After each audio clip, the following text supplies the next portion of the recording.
Минатиот јануари Еврофан Перистер имаше 5 ракометари на светско првенство, сега има десетина, најмалку десетина кои што ќе играат на европски шампионат.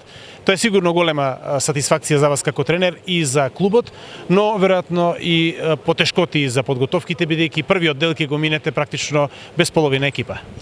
Pa kao i uvijek imate pozitivne stvari, imate i negativnih. Naravno da smo mi svi sretni što naši igrači igraju za svoje reprezentacije i ja duboko vjerujem da će se oni dobro prezentirati.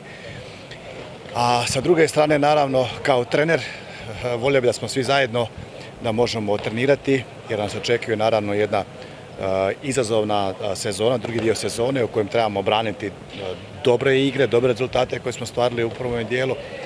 Ali bih rekao ovako da sam sretan zbog njih što igraju, a mi ćemo morati ubrzati neke procese tako kada počne prvenstvo, ono će početi vrlo brzo i Euroliga 15.2. da budemo spremni, da budemo u dobroj formi.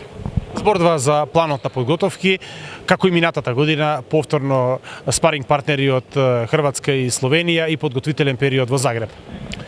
Pa mi idemo, dakle, tu ćemo se pripremati do ovaj tjedan idući, 23. To je mislim nedjelja, krećemo za Zagreb.